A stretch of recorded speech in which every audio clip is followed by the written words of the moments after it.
Real quick, let me direct you to my new self-publishing imprint, Envious Editions. There's a link in the description here for my big cartel. I self-publish my own stories for art's sake. Boring, Lizard Laughed, Blammo, my Eisner-nominated Ignatz-winning comic book series, started in 2007, very legendary. You can get your own copies of any of these comics directly from me. Hit that link, and I will send them to you. You won't find these in stores. I don't distribute these in stores, just through my big cartel. Hit the link. Thank you very much. Enjoy the video.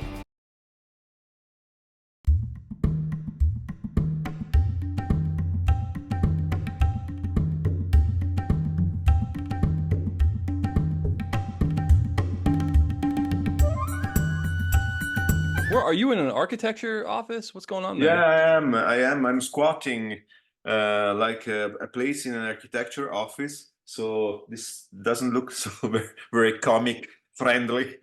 Are you still doing architecture work? No, not at all. Not at all. But I'm in Venice now. Yeah. When we met each other, I was living in Paris. Okay. But now I'm living since 3 years in Venice. And I found some place in a big architecture studio. So big, it's big the room and not the architecture studio. So they took me in, and so yeah, what you see here is just like the architectural part. The comic part is here in front, but I cannot turn the computer. But the comic part is all you, right? There's no other cartoonists there? No, I am alone. Okay. I'm the only cartoonist here. And were you able to connect with architects because they're like, oh yeah, like he's one of us. He's an No, architect. because the architect that owns this studio is the father of a good friend of mine who is comic author based in Paris. Huh. It's called Piero Macola. I don't know if you know him because it is not been translated in the US. He does graphic novels, and so he worked with Coconino in Italy. So when I came here to Venice, he suggested me to ask his father to ask for a place. And strangely enough, the father, the architect, is the cousin of Guido Crepax. Oh, really? Oh, wow. So it's a strange mixture between comics and architecture. Yeah. Yeah, one of our mutual friends is Alessandro Tota. Yeah. Who is not published in the US yet. But his last book is incredible. It's released by Gallimard. It's called The Wonderful Illusion. And it's about it's a half fiction, half true about like the American comics are born, but with some fictional characters. I have a copy of it that he sent to me, and then I had to go to Seattle to do a convention and then have a meeting with Eric Reynolds, my editor there. And I gave him that book, like, please, because brilliant. Yeah, I mean, it looks great. I haven't been able to read it, but I love his drawing so much. You would love it. It's really well written, and it's funny because on the one side you have Bob Kane that is inventing the Batman. On the other side you have this very strange Dogman comic that never appeared on the face on Earth. Yeah, I mean, it looks great. I think he's prominent enough. He should have books in English. We should have some, especially with Fantagraphics. I feel like he's perfect for Fantagraphics. So, but this book could be a breakthrough. You think so? Yeah, I think. And it's only part one, right? Yeah, it's part one. Part two is coming the next year. And let's see what Eric Reynolds says. But I really suggest it because, I mean, it is based, and it was so well documented about like these years in the US and how comics are born, and also a lot of bridges with the political situation, with the syndicates, with the repression of the McCarthyism, and so it's really a big fresque of all this period in the US. Were you raised in Venice? You came from, like, weren't you originally in Venice before you left? So I'm a big mixture of everything because my parents always traveled. My father used to be a jet pilot pilot, jet fighter pilot. Oh, okay. Oh, wow. So we always moved, and but I did my studies here. I studied architecture here in Venice a long time ago, and then Wow. I left. I quit Italy in like '98 for Hmm. Berlin, and I came back like 3 years ago during the pandemic, 4 years ago. Like a lot of people, just a couple of months, but then I settled down here. Yeah. Well, did you know anybody when you came back? Were there still friends of yours that lived there? No, not, but I love the Isle of Venice. Yeah. I wanted to. I said to myself, if I will ever go back to Italy, I will go to Venice. I kind of miss a bit the comics community we had in Paris, but because there was, of course, a lot going on, and the Hmm. debate was very dynamic, you know. The Uh, debate about like what? Like what kind of debate? about comics, about art, about drawing. We were Hmm. always like speaking about something. And I was in the studio of the last years. I was in Paris. I was in the studio of Bastien Vives. Hmm. I don't know if Yeah. you know I him. know him. Yeah, yeah. It's a very well-known comic artist, and now is also like the center of a big fuss. Still? Is that still going on? Oh, really? He still has to face a trial. It's incredible. It's really incredible. Wow. Um, so, but there was always like it was very like dynamic. So, Hmm. and sometimes I've been said this kind of thing. So you see people working on several stuff. Also because I was quite isolated when I was an architect, and I decided to do comics, and I didn't know so many people. So I was very happy to land in Paris, where you Hmm. can speak about comics. Can speak about like storytelling, and there Hmm. are a lot of people who are really good and like it's enthusiastic, and sometimes I miss it. But I mean, the big part of our job is like sitting and drawing and being with yourself. So you need also this kind of Yeah. shutdown times. But I get that stuff out of my system when I go travel to a convention or something Hmm. like that, some kind of Yeah, event, and I can see other artists and we have dinner and things like that. I get that stuff out of my system, and then I come back home and I have a son here. My wife is pregnant, so I'm very into like a fam. I just want to do the family thing, congratulations. and you know what I mean. And I think it's been healthier for me to be able to kind of compartmentalize my life in this way of like that this is what I do for my work, and then this is my family, and then outside my door I have my neighbors and friends who are not connected to the arts or comics in any way. You're And working at home. yeah, I work at home. Yeah. What was your impression of San Diego Comic-Con when you were there? Well, my impression of San Diego, I must say that it was my first time in the States. So Oh, it was okay. not only the Comic Con, it was the States itself. So Hmm. it's a lot of stuff Yeah. to, to digest. Yeah, what my impression was, I was like shocked, and there was a lot of people like from also Fantagraphics very critical, Yeah.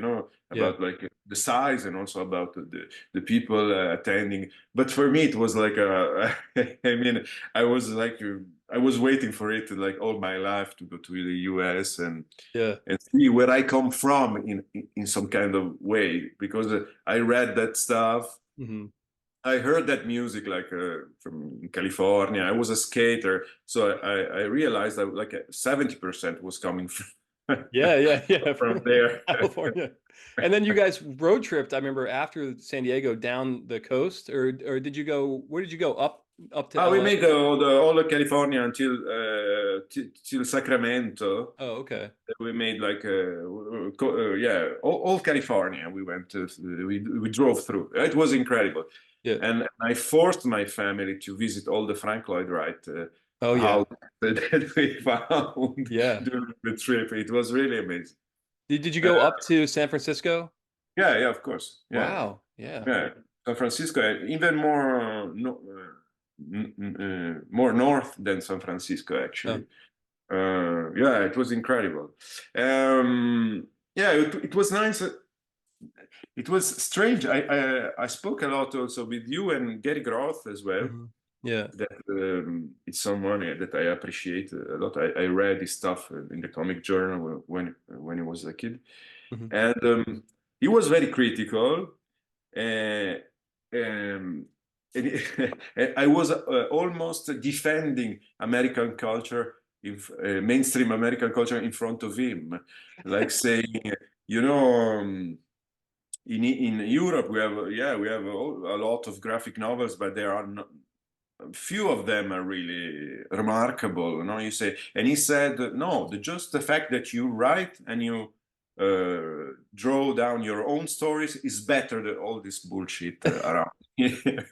But for us, I mean, European authors, there are some like milestones of mainstream American culture and comic culture that remain like the masterworks. Oh. And so I appreciate to be there to see where the things are made. And then also I was very impressed because I saw the visitors, and I mean they were very into it. Mhm. I'm I understood that for them, like Captain America was like a Giuseppe Garibaldi, like the founder of Italy. No, Garibaldi is Yeah. Okay. they don't. Some of them they don't have like a distance with these heroes. You Yeah. know, the stuff of the American mythology that you don't have the Greek mythology, so you build a new one. But Right. the people they're really into it. And in Europe, okay, we have the Greek mythology, but kids read Spider-Man, don't read Homero and the Minotaur, you know. Well, So how would you have read that stuff? That was over in Italy. They had translations of yeah, superhero. yeah, they translated it in a very confusional way, I would say, Oh. because there were several publishing houses that translated it, but then they uh, some of them they shut down. So a new one took. So we had some holes in the continuity sometimes that we tried always to fill, you know? And we were always like okay, 10, 15 years late.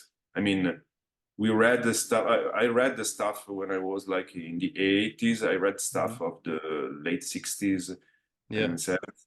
And just now, I think they're like they publish at the same time. But when I was a kid, I used to read the stuff of the 70s, Hmm. uh, like John Byrne or Hmm. John Romita Jr. stuff or John Romita Senior. And I Hmm. loved it. I loved the Spider-Man, the X-Men, Hmm. about X-Men, this sagas from the 70s, Chris Claremont. I loved it. Would they have been like stapled comic books, or were they reprinting like a few issues as like a book?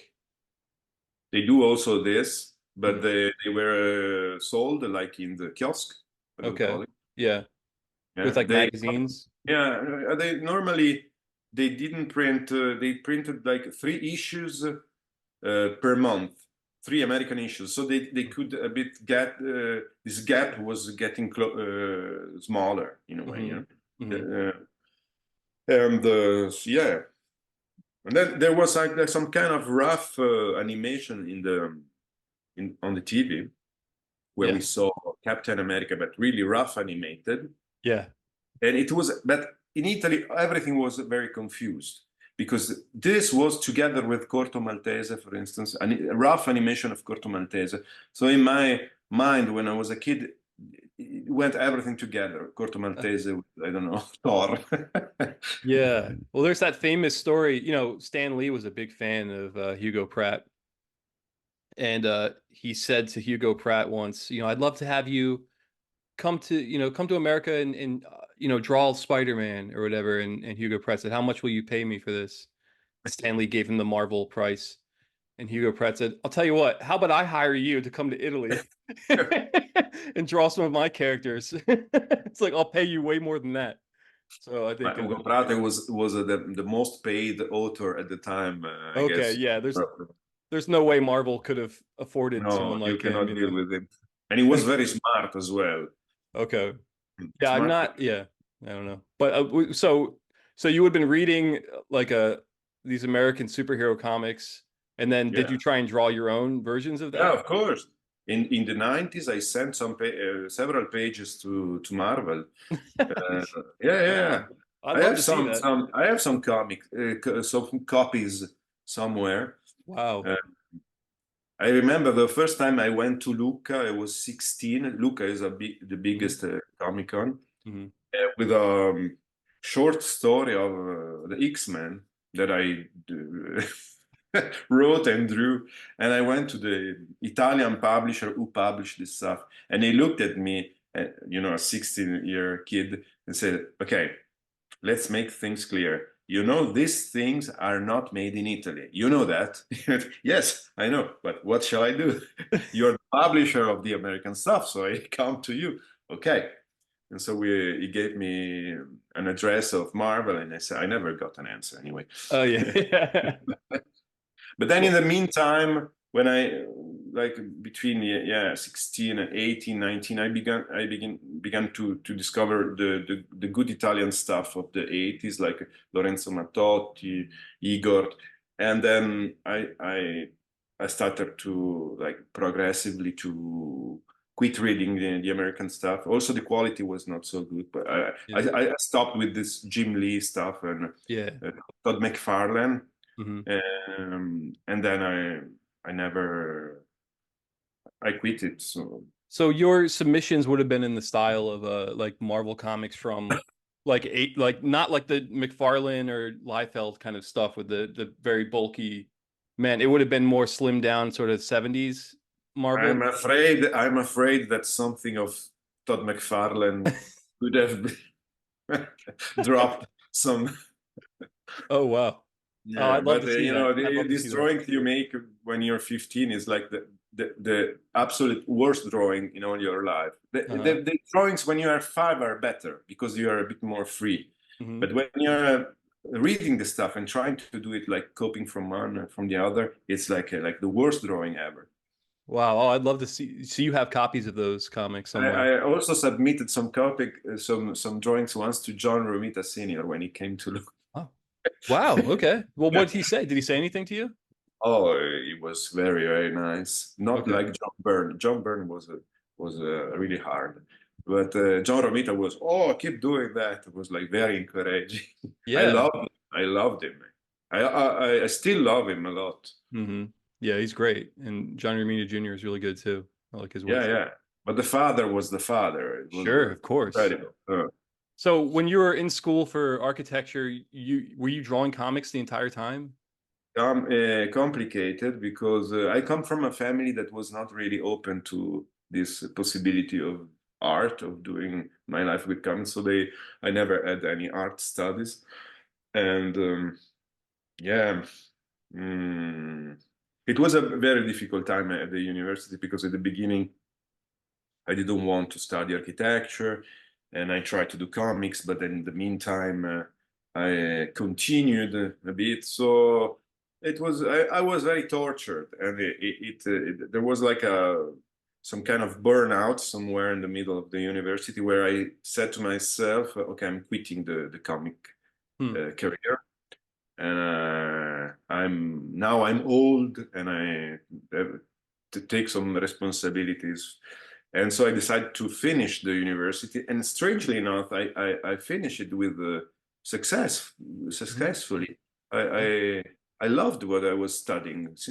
But then this this is the time I finished my study. I went to Berlin Hmm. right away because I had a job at the time in Berlin. You could find a job everywhere. And when I went to Berlin, I knew a German publisher who was starting a new publishing house with an anthology, and the first issue of the anthology was about Italian comics.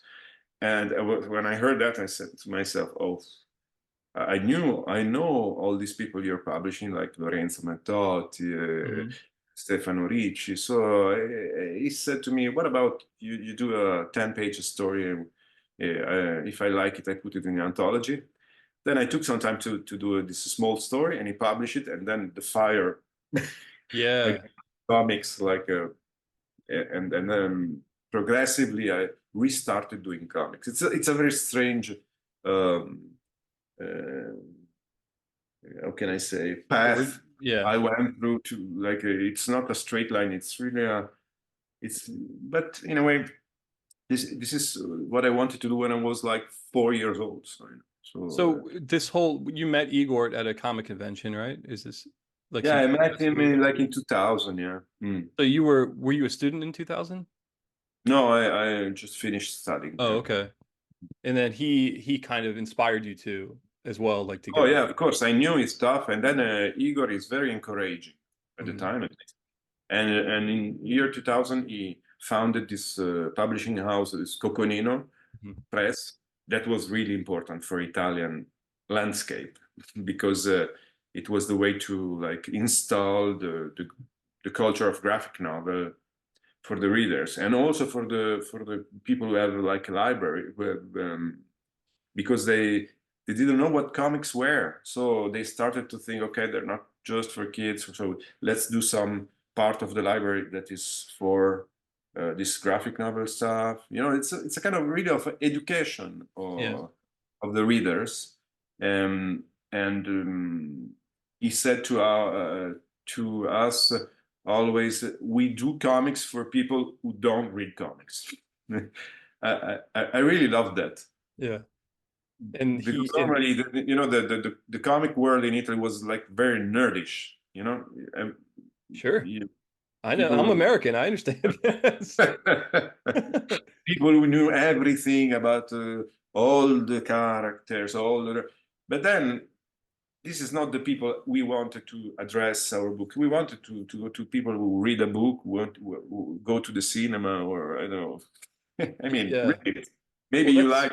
that's uh, what Fantagraphics history is very similar to that. You know, Gary and Kim Thompson were like they wanted to make comics for more discerning like adult readers in a landscape that was all superhero and science fiction and stuff like that. So it's kind of interesting because you have to build an audience for that stuff.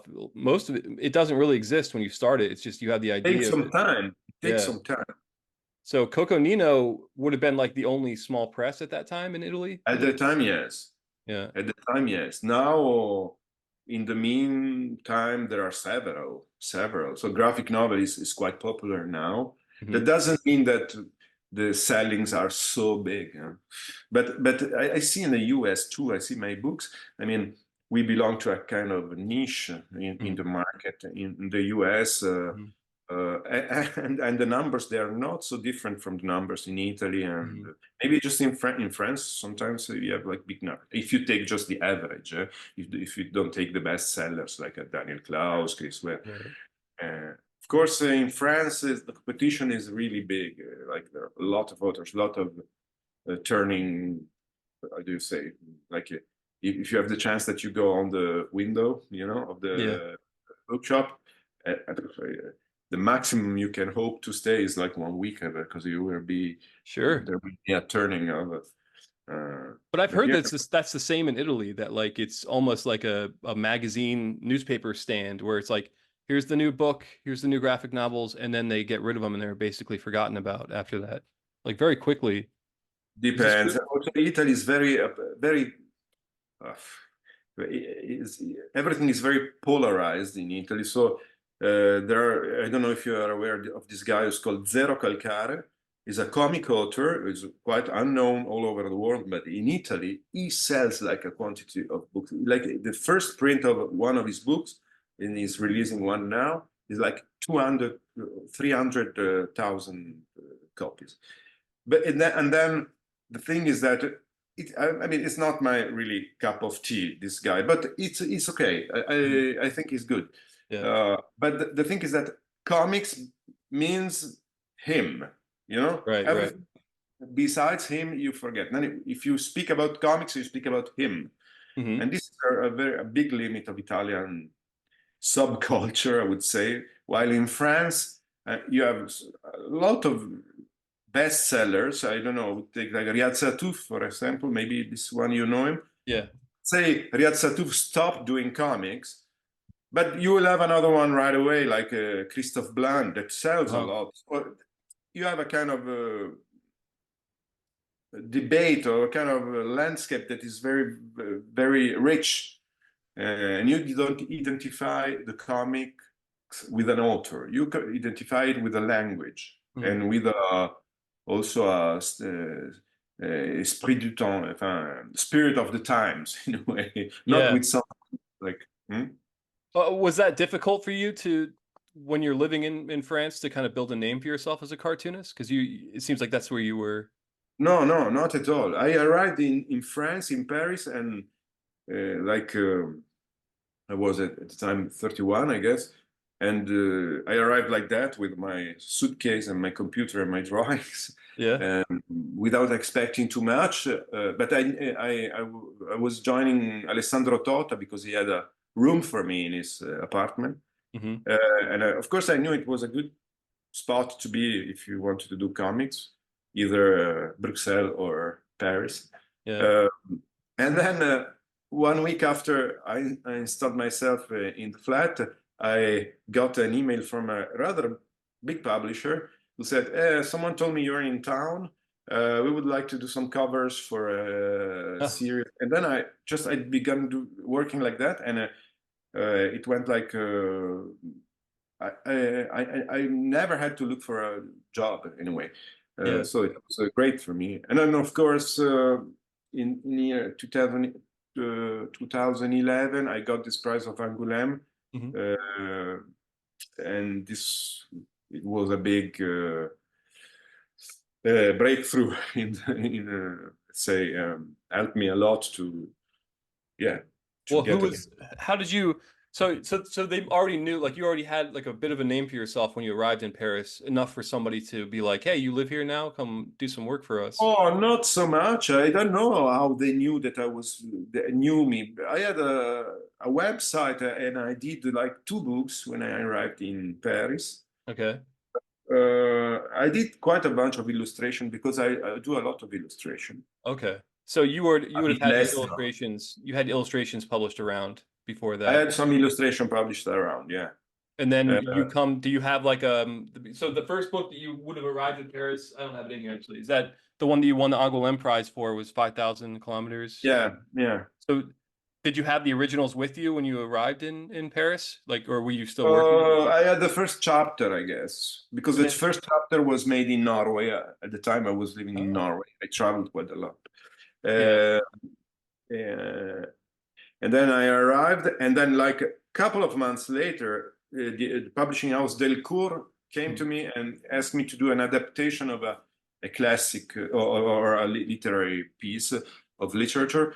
Um, Sorry for my English, No, no, no, it's great. It's it's great. a catastrophe. But, and then in the meantime, I was doing 5,000 kilometers, but I read this Mademoiselle Else by Arthur Schnitzler. Hmm. So I decided to do the adaptation. This is the book, one of the book is not translated yet in the US, but we will do it with Eric, I guess. And so I made the both of them, like worked for 2 years on 5,000 kilometers and Mademoiselle Else. Mademoiselle Else came out a bit before. Hmm. Was also a bit easier to do, and afterward, 5,000 kilometers that was a bit more complicated. Say, That was Delcourt who published that one? yes, Delcourt published Mademoiselle Else, and Atrabile published 5,000 kilometers. Yeah, So Mademoiselle, that's the one that we don't have in English you yet. don't have it yet, you know. Is that the only one that's not in English? Mm. But maybe there's another one you will never see because it's really trash. Okay. So yeah, so Delcourt was that your main publisher in France? I just made this book with them. We Oh, didn't okay. get on very well, so um, and then I'm Atrabile. It's actually a Swiss publishing house, very small but very Mm, good. Who published also Frederick Peters. mm, I don't yeah. know if you know his work. Yeah, yeah, yeah. Blue pills. Yes, Mm, and then I published with several. I did some couple of books with Futuropolis, Oh, And now I'm working. I did one book with Dargaud, and one I'm doing now with Gallimard. okay, but those are all pretty big publishing houses, you know. Yeah, except from Atrabile, yes, they're quite big publishing houses. Yeah. Yeah, that's sweet. So at Angoulême, you're in the big tent with a with a No, with but depends the from the books, Subaru you know. tent. Depends a bit from the books. Now, this book, the last book I did is Hypericum. It was my first book with Dargaud, who's a really, really big publishing house. They make like Lucky Luke, like Yeah. a big French publishing house. And they wanted to have like a storyboard. That Oh, is something that I never do yeah. normally. So I took it like an exercise. So actually, it was interesting, but I'm I don't think that it's always useful, but it was an interesting experience. But so I could not just go there and say, "Oh, I'll improvise everything, and you will read it in the end." Okay. Yeah, yeah, yeah. But some publisher like Atrabile, they give me like they trust me, so or we have a relationship, or also they have a different idea of doing books, you know. Mhm. Let's try to improvise it, see what happens. So Celestia was the last book I did with Atrabile. It's completely an improvisation from the first page to the last. Mm. And I could never have done it with a big publishing house because they're a bit more afraid, like, you know. You know, that's so stunning to hear that you would work that way. Like I understand, I work that way too. Where I know basically what the story is going to be in my head, and then I just kind of go forward and do it. But I can't imagine you doing that for your work because of the amount of work that you put into each page, for the painting and this. I mean, how could you? If you fuck up, then you're gonna have to go back and repaint a whole page. No, I fuck up also in Celestia. I fuck up like more than 40 pages that are like a branch of the story that never appeared. Like it's like in the movies. I cut it, Yeah. you know. I mean, of course, it's not economical work. It's not something very logical, but this is the point: doing something that is not very logical, you know. Because, of course, storyboard is a very powerful instrument sometimes because it kind of gives you like the view of everything, no? And then you lighten up every little corner of your room in a way, and you know everything. But you can decide also to discover a story like without knowing and trusting that something will come out. But if what you are doing, you're well aware of that. Yeah. I mean, Well, the whole thing you know, like in painting, you can have like a painting of Ingres where everything is very clear, and then you can have a painting of Max Ernst where it's always painting, but the concept is completely different, no? Like surrealism from, I don't know, impressionism, for instance. For instance. So I think we can do also it in comics. There's not one way of doing it, like especially it kind of bothers me when comics looks a bit too much at cinema and the movie pictures way of doing a movie. We are very different from that. Yeah, but I would assume that you work that way. I mean, the interview seems very cinematic of a book, you know, like that seems like it's not in the way of working on the story, for instance, because I have like most of the comics, like I began, of course, I knew a bit what I was wanting to write about, but then at the beginning, I remember I had this scene with a guy and his wife. They're in bed, and I could not invent something good for like the dialogue. And then I started to think, well, maybe they have nothing to say. Maybe just like it's the end of a story, of the end of a couple. And this is what gives me like a good kick in a way, you know, and for instance, at the beginning of the story, I didn't know that the story was in the future. Oh, huh. But I already drew a car that was like a present tense. So I had to invent, okay, if the story is in the future, then the car is an old car, and this guy is a kind of fetishistic guy who likes to collect old stuff, you know? Yeah. The way how the story a bit builds up in a very strange way, unconventional. Well, that's what I like about your futuristic stories is that they have that same kind of quality that George Lucas gave to Star Wars, where it's like the lived-in quality. Like it's futuristic, but it looks like it's real. Like people actually live there. Not, like a lot of cheesy science fiction movies, everything is kind of brand new and silver. It doesn't really look like anything's being used.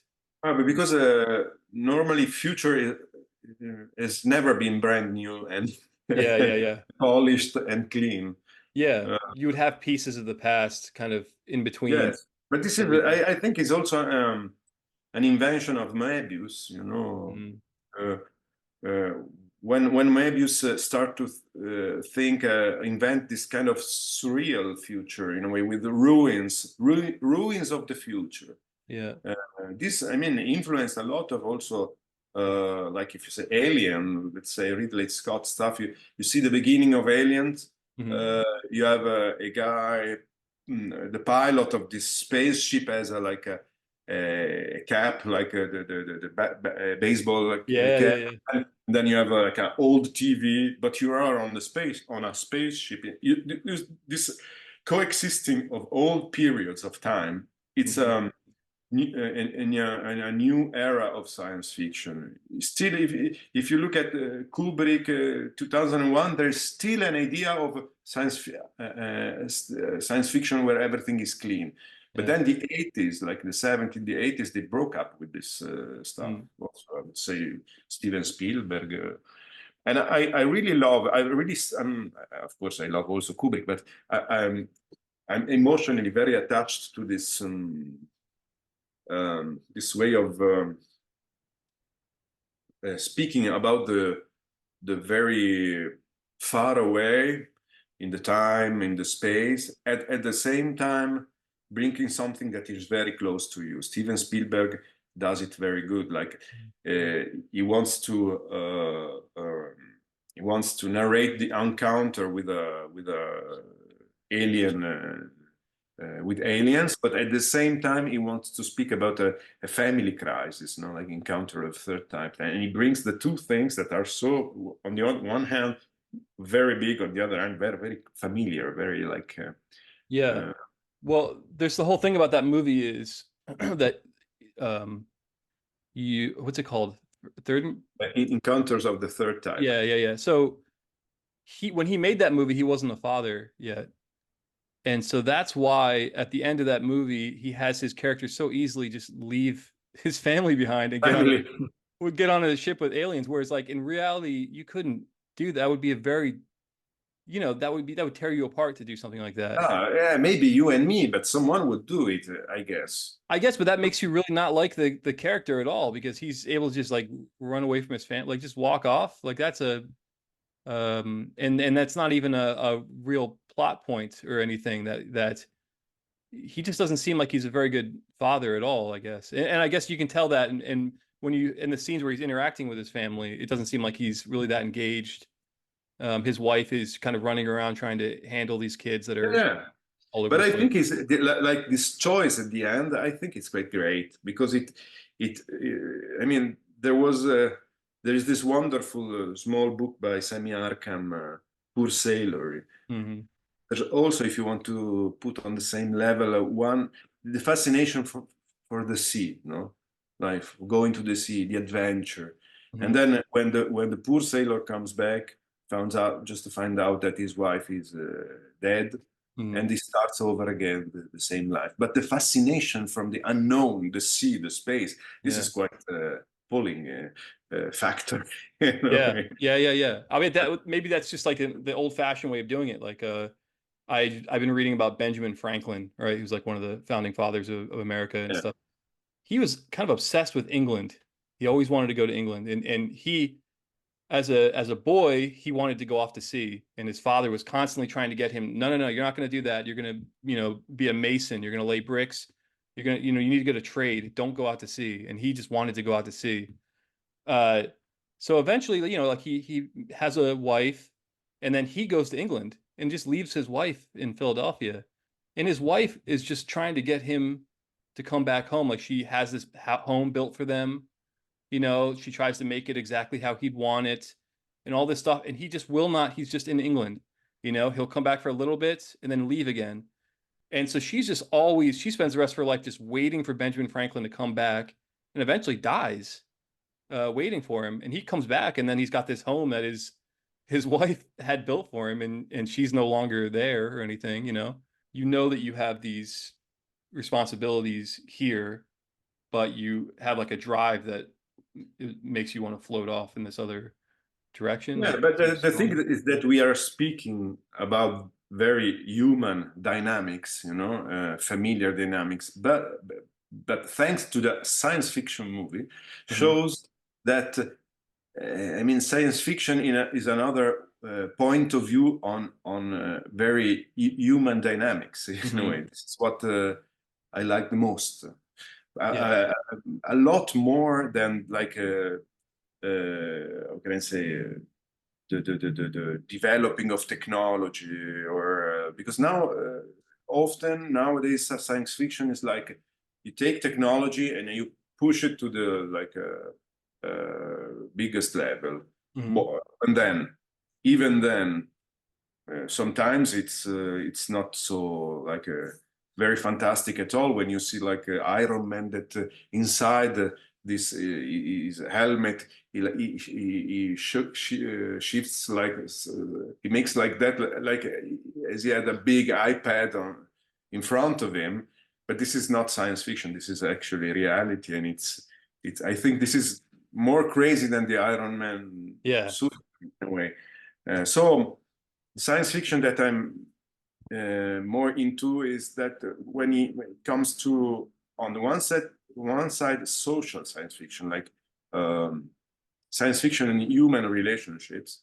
Take also like a trip to the past, also to see how things were and try to imagine how it will be, and also to use some elements that bypass technology, like magic, or sometimes like telepathy. For me, is a way of saying, for instance, there can be something inside of us, not outside in the technology, that develop us, like a new stage of evolution, for instance. Like, once we were like on 4 feet, then we were on 2, then one day we started to speak, so not to do some strange verses, but to speak. And maybe this evolution is not ended, I don't know, but this is a bit more what fascinates me in a way. Yeah, so that's like Celestia, your book. Yes. And that's basically an X-Men story. I mean, it could have could have very easily been an X-Men story.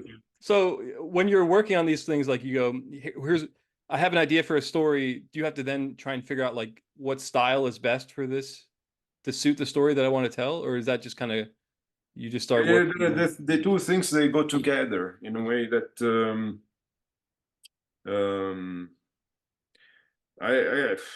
I cannot put it clearly, but on one side you're experimenting with some technique. For instance, the interviewer was trying to use this charcoal with ink and see if the two things could go together, because I like how you could do like very big night skies very fast, also with some clouds or some lights in the dark. You could do it very fast. So I start to think, okay, let's start with that. Let's start with this atmosphere in a way. So one thing influences the other. No? Of course, when you think about night skies, then the theme of the contact with aliens, it's good. I mean, you can go further in that direction. So it's not that I consciously say, okay, let's find a style for this story, but the two things go together. It's like a cloud that is full of ideas, full of some talks I had, some readings, so of course some drawings I did. I keep doing it. Like right now, I'm doing a lot of rocks. I'm doing full pages of rocks because I found out that with a credit card, if you took the gouache or the acrylic, and then you instead of brush, you do it with a credit card. It gives you like a texture that is like a rock. It's very fast and it works very good. And then I start to think to look through these rocks in a way. Yeah. And then you figure out like what's a story that can use this on. Yeah, yeah. So you're always developing new techniques or Yeah, new small stuff. It's not that I'm developing. It's always like gouache or Mhm. acrylic or some stuff like that, and some inks. It's not that I actually, I know that I'm a bit identified with some kind of comics, that painted comics, but I'm not a big fan of Oh, really? painted comics. I mean, of course, I like a lot of the work of Lorenzo Mattotti or Alberto Breccia, Mhm. what he did. Yeah, it's astonishing for me. But a lot of people that like paint some comics is not so interesting for me. Um, Sometimes when I'm drawing, I just like I'm drawing, and then I say to myself, "Oh, fuck off, Blotch. Let's do it that way." yeah, yeah, Fuck off, Chris Ware. I'm doing the yeah, other way. Fuck off, yeah, Lorenzo Mattotti. I'm just saying bad people to all, as if they're like looking at what I'm doing. No, I have all yeah, my big names, masters that are looking at the drawing and say, "Okay, let's go away." yeah, yeah, I yeah. have the impression sometimes that I don't have a voice of mine. I just try to avoid other voices in my head. Yeah, well, that's the other thing too, right? Is that like we're all like kind of a stew of everything else. Like you said, like I came into comics through the doorway, the Robert Crumb doorway, right? So like to a certain extent, I'll never escape that because that's how I entered alternative comics. That's what that imprinted on my brain is like this is what alternative comics are. But then you have that, and then you have all the other artists that you find, and then all that stuff gets thrown into the pot, and everything gets mixed around, and then eventually what comes out is your own individual thing. So for you, it's like all of those artists that you have to say fuck off Yeah, to. yeah, and also the thing is that with the time you have the feeling that you belong to a kind of family, like it Mhm. or not. Mhm. As I told you, a lot of like painted comics, I don't like them, but I kind of belong to that family in a way. I Mhm. would love to belong to the family of Charles Schulz, for instance, like Me too. um, like being so synthetic, Mhm. uh, saying a lot of stuff with few instruments and few like words also sometimes. Mhm.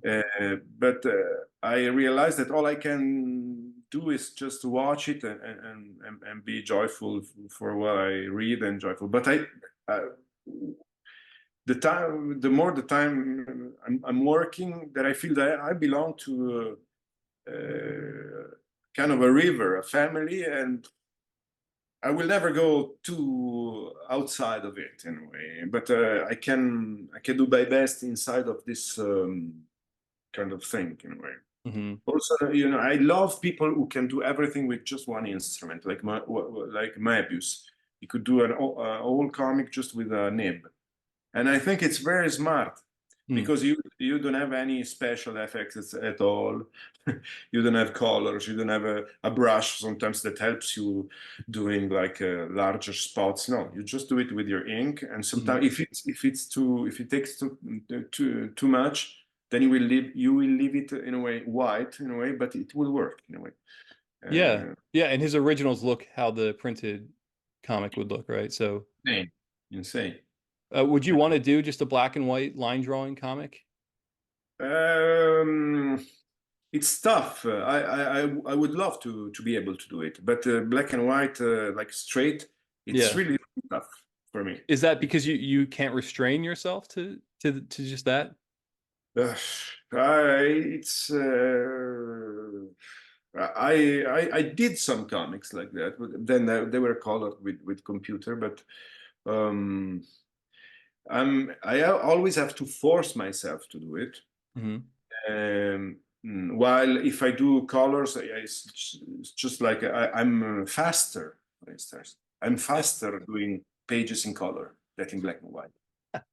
You know, it's very easy.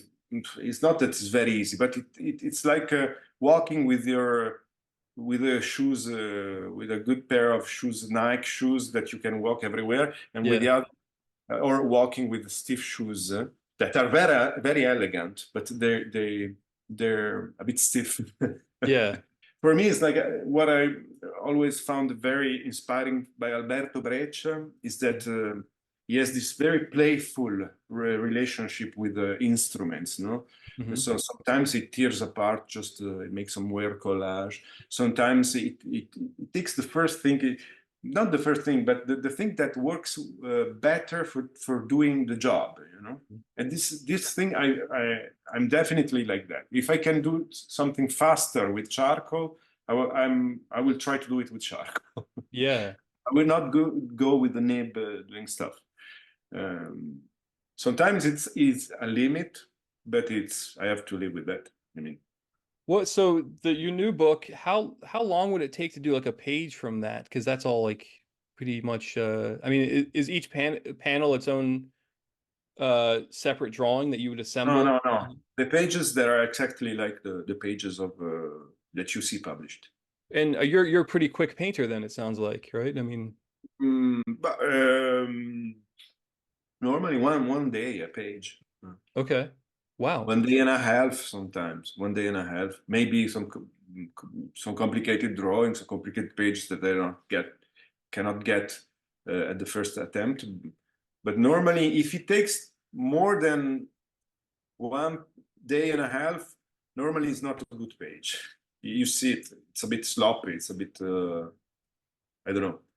It has to have some kind of rhythm doing the pages. If you stay too long, I I have the impression that it's wrong. If you have to stop from like overworking a page and adding too much. I feel like painted a bit, or I don't know. Yeah, but normally, yeah, one day. And are you penciling it and then using a light box to paint on top of another page that you've penciled? No, I pencil it and then I start to paint it. Really? Depends Wow. from the pages. Normally,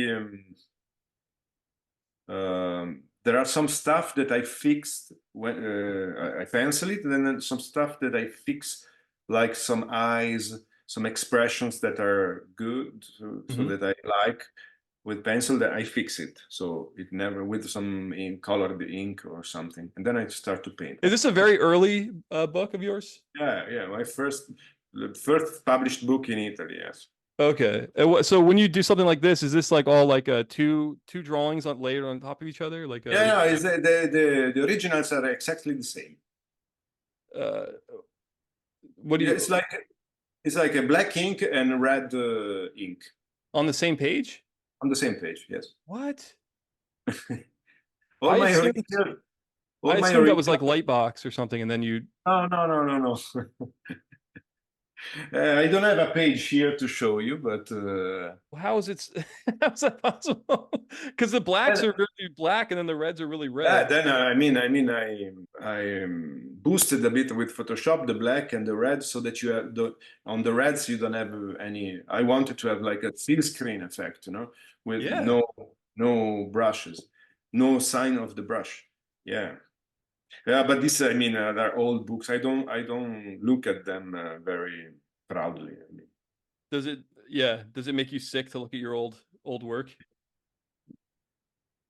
Yes, some, especially the beginnings. Yes. Yeah. I have some like good publisher that trusted me, because I have to be thankful for that. No, it's very complicated for me to work to look at my work. I don't I tend to be very very critical. So if they said, "Hey, we want to reprint this book," is there anything you wanted to change? Like, would you have to fight yourself from going back? Like this red ultramarine, I would change everything. Oh, I would, really? yes.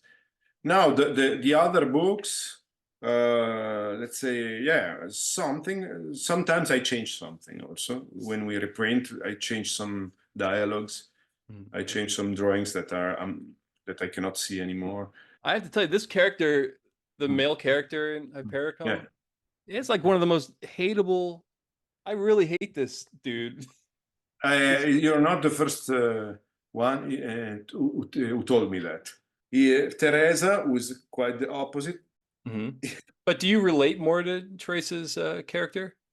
So when I started to do this book, I had a dream, Mhm. and in the dream I was Teresa.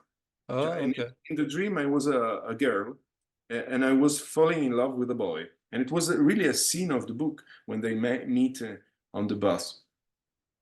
So it was strange because oh fuck, I dreamed that and in dreams you're not you're not surprised by anything. It's just like that, and you have to take it. So um, I'm insomniac. I Yeah. was an archaeologist, so of course there is a lot of stuff that relates to Teresa. But then, how can you say like how it worked with there is something, even though if you hate him, there's something of myself even in Ruben. Hmm. Well, That does that dream become like the seed of the story? Like you have this dream it and you. was, yeah.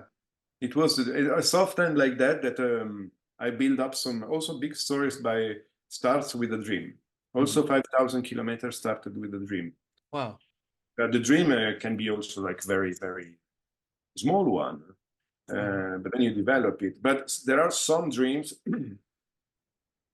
I mean, I always remember. There are dreams I did when I was 10 that I still remember. There are Mhm. like some capital milestone dreams, and sometimes I have the luck that I make a dream that gives me like for instance, this dream, it was set in Berlin, and it was a really great idea for me to at that time to see, okay, let's speak about Berlin once more. Let's speak about Berlin in the end of the 90s. Maybe there are some young people who don't know anything about the city, how it was. And me, myself, I'm old enough now to make also, to look back at the city, to look back at this time in Europe, the end of the 90s, uh, what our ideas were, our projection in the future. It all seems very interesting to me after the dream. Hmm. Are you, when you're working on your books, are you ever thinking like, this is my masterpiece? This is like the best thing I've ever done. You ever think that way? uh, I used to. Yeah. Like, look at Now this. I'm too Wait till old. people see this. Now I'm too old to believe it. But you ever think like, No. if you're like on a plane or something and you're like, do you have a little bit of fear? Like, what if this plane crashes and then I'm not able to finish the book that I'm working Oh, on? this always. Yeah. I'm always afraid that I cannot finish the book I'm doing, Hmm. that I will die before, but not because it's a masterwork, but just because I want to finish it and then I can go. Yeah, yeah. Yeah, I used to do that. Like say a little Uh, prayer on the plane, like please God. No, but I don't know how is it with you. The times I thought, okay, this is my great masterpiece, I fucked up something. I really fucked up something big in this, I don't know, storytelling or in the Yeah. plot. I don't know. The times I said to myself, okay, let's do it. Okay, let's think about it. Let's do this book, and then I will do another one. No problem. Hmm. Okay, these books I'm a bit more comfortable with them. Yeah, you shouldn't So do the best thing. I try to avoid this big expectation of myself. Our job is so, I mean, full of effort. You have to put so much effort that you have to be convinced in something irrational, like this is the best book of the later in comics. Yeah. Something inside of you must think, okay, I'm doing like something really incredible. On the Yeah. other side, you think, no, it will be just a book of mine. I'm not a genius. Yeah. Doing my job more or less. So I have to It, balance between the two things. it's true because that's the only way you can really get yourself through the because it's always way harder to create a graphic novel than you think it's going to be. Like you're always like, oh, I'm just going to do this book. And then it's like years go by and you're like, God damn it, when is this thing going to be done? All right, man. It was great talking to you. Next time you talk to Eric Reynolds, try and influence him to get Alessandro's book to Yeah, publish I'll there. do it. I'll do it. I keep doing it. I'm like, look, man. I'm like, I was Yeah. telling Eric, you publish Igor, you know, you Yeah. publish Manuel. It's like these are. You will see that this book will convince him, I hope so. I really hope so. and you will love it. Yeah.